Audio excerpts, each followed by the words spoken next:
ఓం నమో వెంకటేశాయ. మీ ఇంట్లో పెళ్లి కుదిరిందా? అయితే ఈ విషయం మీకు తప్పకుండా తెలియాలి.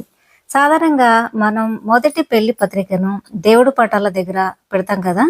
కానీ మీరు మీ ఇష్టదైవం అయిన తిరుమల వెంకటేశ్వర స్వామి వారికి మొదటి శుభలేఖ పంపవచ్చని మీకు తెలుసా? అవునండి. పెళ్లికి ఒక నెల ముందుగా మీరు మొదటి శుభలేఖను తిరుమలకు పంపితే చాలు. ఇది పూర్తిగా ఉచితం. ఏ సేవకు కూడా మీరు నగదు చెల్లించాల్సిన అవసరం లేదు. ఇలా పంపినందుకు మీకు తిరుగు ప్రసాదంగా స్వామివారి ఆశీర్వాదాలు అందుతాయి.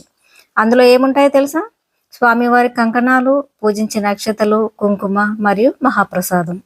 అంతేకాకుండా వివాహ విశిష్టతను తెలిపే ఒక ప్రత్యేక పుస్తకం మరియు సాక్షాత్తు పద్మావతి శ్రీనివాసుల వారి ఆశీర్వచనాలతో కూడిన పత్రం కూడా మీకు అందుతుంది. ఇలాంటి ఆశీర్వాదం పొందినప్పుడు కలిగే ఆనందాన్ని మాటల్లో చెప్పగలమా? మరి మీరు కూడా మీ ఇంట్లో జరిగే వివాహ శుభకార్యానికి స్వామివారి ఆశీస్సులు పొందాలనుకుంటే ఈరోజే మీ శుభలేఖను ఈ చిరునామాకి పంపించండి. ఈ చిరునామా స్క్రీన్ పై ఉంది. మీరు స్క్రీన్ షాట్ తీసుకోవచ్చు. మరిన్ని ఆధ్యాత్మిక విషయాల కోసం శ్రీవారి అద్భుతాలని సబ్స్క్రైబ్ చేసుకోండి. Thank you for watching. Sri ఓం నమో వెంకటేశాయ.